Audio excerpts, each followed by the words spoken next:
What's good, YouTube? Welcome back to MKE MANIACI, and today we got What Culture's 10 major improvements WWE must make before WrestleMania 40. Now listen, WWE is under, new leadership. We in the Triple H era. There still are some kinks that need to be worked out, though, before WrestleMania 40, and I'm actually intrigued to see what the 10 major improvements they gotta make are. So we ain't doing them all talking. Let's jump right into it. Even with many a record being broken, it's still hard to class the most recent show of shows or the time leading up to it as an all-round perfect one with no notes. Simply put, there's a lot that WWE still need to massively change or improve on before next year's 40th WrestleMania mega show rocks up in Philadelphia. Gareth here from What Culture Wrestling, and here are 10 major improvements WWE must make before WrestleMania 40. Number 10, do not waste Money in the Bank. 2022 saw Liv Morgan and Austin Theory win their respective Money in the Bank matches. But because Vince has zero idea how to book long-term anymore, the former became just the latest woman to cash in within 24 hours, and the latter went on to become an absolute loser with a golden/green ticket lunchbox. Trips didn't exactly do Theory or the case any favors once he began booking the madness either. It may be stating the obvious somewhat, but never again can a Money in the Bank case be surrendered for an opportunity to get your hands on a mid-card strap. This is, I feel like, one of the biggest things that kind of irked me about the product. I feel like Money in the Bank, the briefcase, it used to be, I remember, WrestleMania 21 and like just Edge holding that briefcase for 10 plus months. Mr. Kennedy winning it and Edge winning it from Mr. Kennedy, but they held the briefcase for at least, longer than 24 hours, but there was times, man, I don't know, man, it felt different. Money in the Bank, the briefcase felt a lot more prestige back then when RVD had it, when CM Punk had it.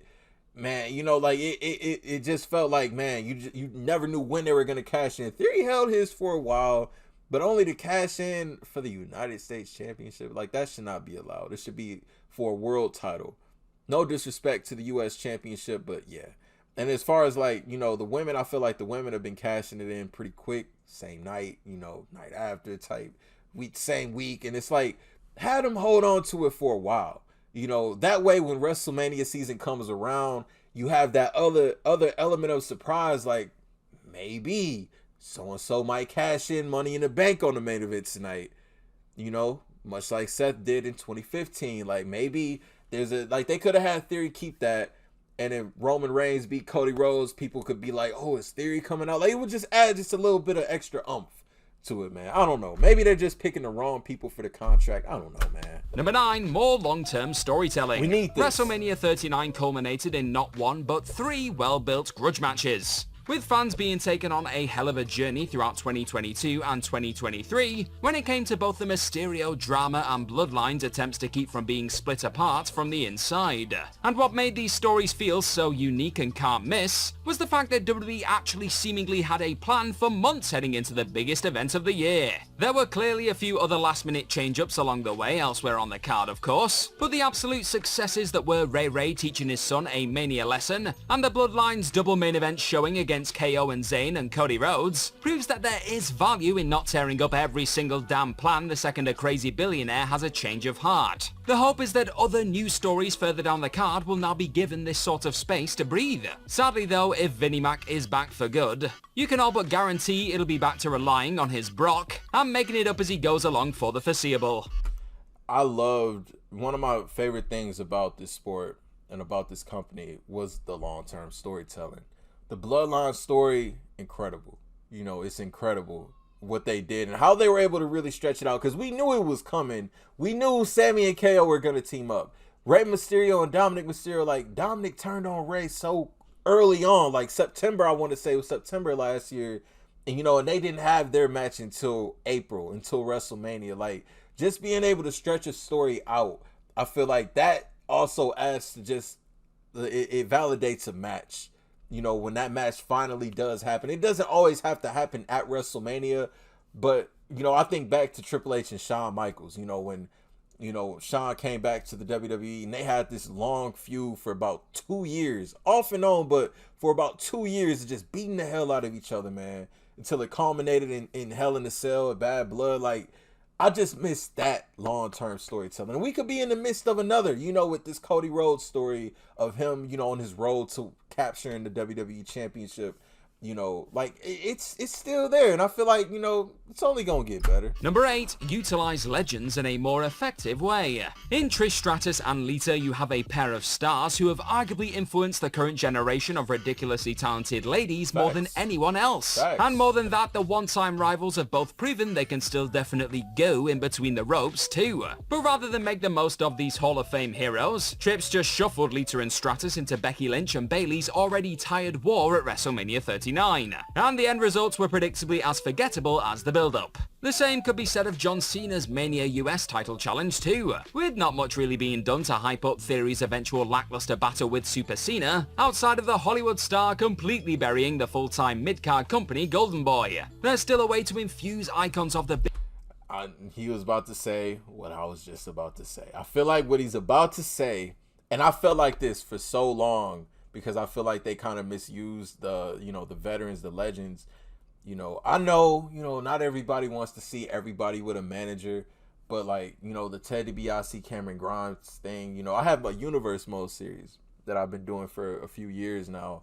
And like, I like to, you know, I did this thing a few years back where I had Robert Roode, when he was Glorious Robert Roode, I paired him with Ted DiBiase because I just, like, I don't know, man. It's just like something about, like, you know, kind of fusing in a little bit of the old times with the modern day stars, you know, kind of, you know, give them a little bit of that flashiness that the legends had from back then, you know, in some way, man. You could say Undertaker, you know, Aleister Black and Bray Wyatt as a team or something. Like, have Undertaker be like their, you know, the ultimate leader or something. You know, JBL and Corbin, that's another one, man. It's like business into the modern day madness without making all involved look and feel less valuable heading out of it. Just look at the way Stone Cold's Mania 39 appearance impacted KO's trajectory in the aftermath. So when WrestleMania 40 does come into view in 2024, WWE would be wise to stay clear of the prior year's toxic legend formula. Oh, okay, so he was talking about like using the legends at WrestleMania. I was all the way off track. But I still, you know, I want them to, you know, have the legends be more involved in like a mentorish type of way.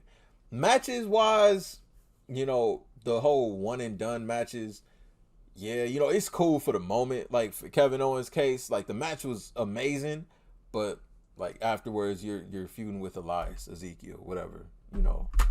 Number 7, let some failing experiments die. I'm not gonna sit here and tell you that I didn't lose my damn mind at the sight of Brock Lesnar launching Omos around a ring at Mania 39. But it was the absolute apathy that met the Nigerian giant the following night on Raw that really hammered home how much this monstrous experiment just is not clicking in the slightest. Even if Omos did slay the smaller monster at the show of shows, would anyone have really gotten excited about the concept of the Titans squashing Elias 24 hours later? Trips has shown on a number of occasions that he possesses the ability to change direction when he felt something just wasn't working. See LA Knight's early Max Dupree stint, for example. But 2022 to 2023 definitely still ranks as an often painful period of trying to force a great many characters and gimmicks down fans' throats that evidently weren't connecting in the way the folks behind the curtain would have hoped. It's never too late to hit the refresh/reset button on flailing names like Johnny Gargano, Omos, Alexa Bliss, or Damage Control though. So here's to a year of finally letting blatant failed experiments die, eh?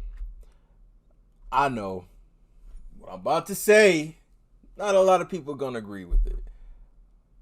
Last night on NXT, I saw Dana Brooke is on NXT. I'm a strong believer, man. Like these people that are on the main roster that seem kind of stuck, guys like Madcap Moss or, you know, a lot of people that he just named, send them back to NXT. Send Omos back. I know it's, people will be like, oh, it's a demotion, but the way I look at it, I feel like NXT, regardless of the you know, the brand change and whatnot, it's still a place that brings out the best of, you know, of someone's character, I feel, you know, and it's a place for them to find themselves. A lot of people sometimes, like, and I remember, you know, back at a time, people go back to FCW, you know, for a little bit of character rejuvenation or whatever, man, and then come back better than ever. Like, you know, I don't know. Number 6, follow through on stars getting over. Yeah. And now on top of sitting as perhaps the only person ever to walk out of a Bray Wyatt feud looking stronger than he did heading into it, Knight has managed to take that momentum and become one of the most popular stars currently occupying the blue brand. Yet that still couldn't guarantee the yeah man a spot on the Mania 39 card. And there have been many other cases of stars unquestionably getting over during the last year or so, only to see their popularity not be properly capitalized on. Sheamus has arguably never been as hot as he was heading out of his Clash at the Castle war with Gunther, but WWE have simply allowed that noticeable support to fizzle away. Liv Morgan's crowd-popping SmackDown Women's Championship victory over Ronda Rousey eventually paved the way for her babyface character getting booed out of arenas. The list really does go on. Now just listen to the noise and strap some serious rockets to those backs over the next 12 months. Number 5. It's like, here's my thing. I like LA Knight. I like him, but... and I'm going to sound like Vince. I'm going to sound like Vince McMahon. Bro's kind of old. I ain't going to lie. I think he's, how old is he? Like in his 40s or something? Don't you think it's a little too, I mean, I'm all for making a new star, making, something fresh. I could respect that. But it's kind of like, my mind, I'm a long-term thinker. I think, okay, who can they make a new star that's going to still be here by the time WrestleMania 50 comes around? That's where my mind is. No doubt about it. LA Knight he got star power written all over him. And at the plans right now, he's going to win Money in the Bank and cash in on Seth Rollins at SummerSlam, which I will be in attendance for. But that would be actually crazy to see. But I don't know, man. I think a lot of the times, though, it's like WWE's control power of, they want who they want.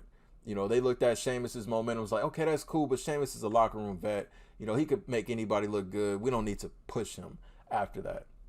Liv Morgan, as many fans and supporters as she has, the little girls that, are starting to get into the product now, and they look up to Liv Morgan, they're like, okay, that's cool, but Ronda Rousey. Listen to the noise and strap some serious rockets to those backs over the next 12 months. Number 5, take itself less seriously in places. One of the most refreshing elements to have popped up on WWE programming in the Triple H main roster era is a willingness to have a little bit of genuine fun that doesn't involve painful Vinnie Mac toilet humor. The Judgment Day in particular have shown time and time again that there's a place for absolutely ridiculous antics within even the most personal drama. With Dominic's brilliant stint in the clink directly connecting to the idea of him feeling let down by his deadbeat dad in the lead up to their eventual Mania grudge match. Sadly though, despite at one point seemingly leaning into the balminess and all-round silliness heading into their own show of shows blow-off, Edge and Finn Balor didn't quite go all in on the joyful absurdity during their eventual grunt and gurn-filled Hell in a Cell war. Outside of the color-coded weaponry.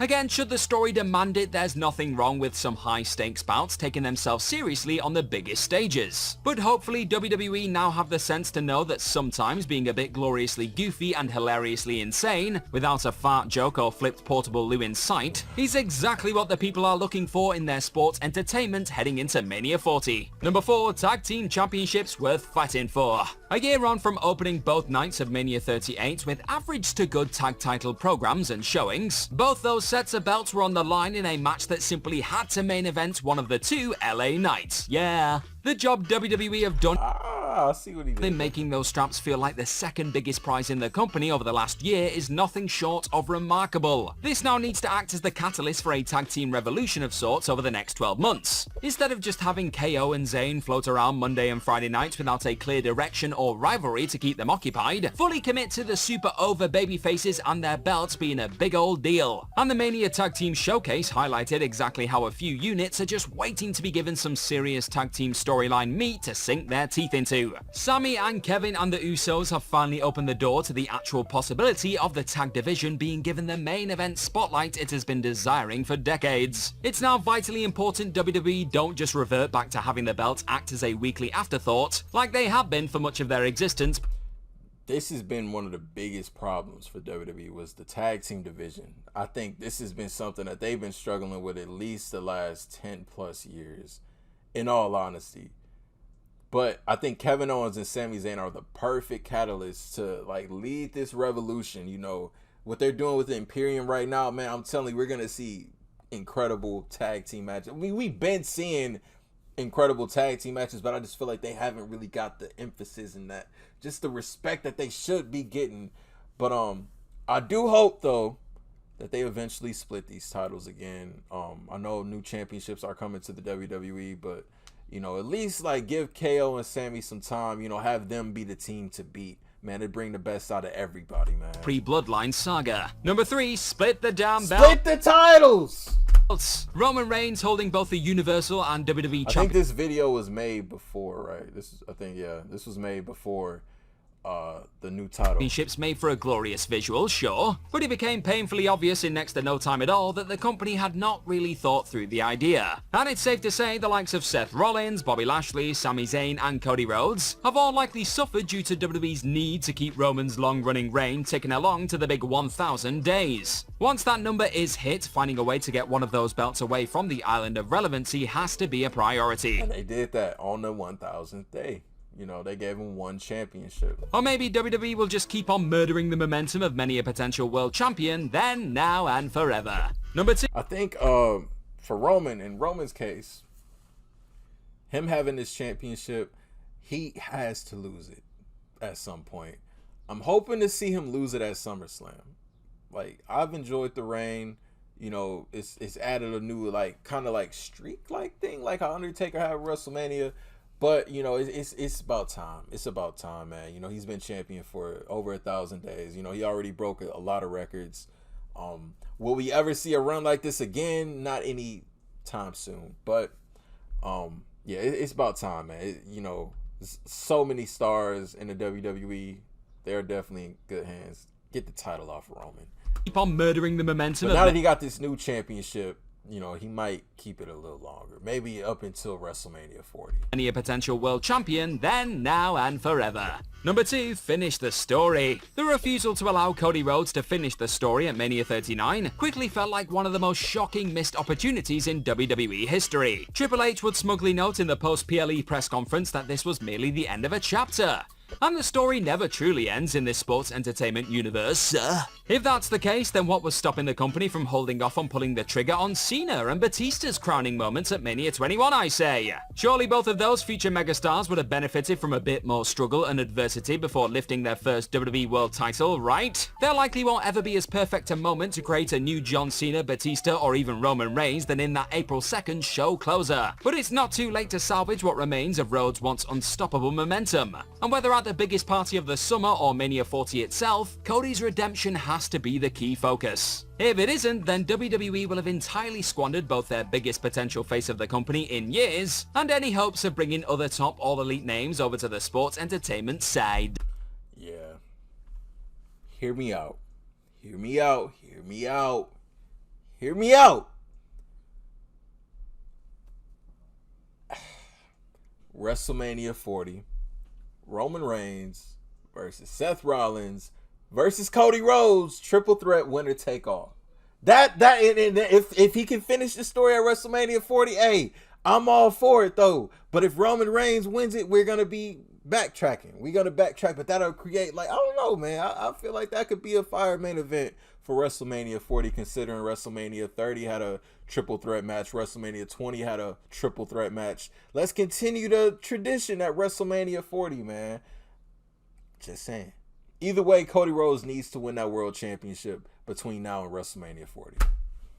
Number 1, give the women's division some proper stories. Yes. Despite having absolutely every bona fide female star available to them in the wake of Mania 38, the company insisted on refusing to give their stacked women's division any real significance or even slightly interesting programs to explore over the last 12 months. Only Ripley has been able to just about keep from getting pulled down by the mediocrity, and that's largely because she's been more associated with the riotous Judgment Day than Damage Control fights for pointless supremacy. The answer is simple. Spend more than a few minutes crafting a long-term story capable of both exciting fans and the performers themselves, and watch the magic unfold before and during the road to WrestleMania 40. The talent involved are too damn good to fumble even the most basic of logical storylines. But should these brilliant ladies continue to be unforgivably treated like afterthoughts over the coming year, expect many more to follow Banks and Naomi out the door before long. It's hard though, because it's so many people on the roster. You know, you only got so many titles.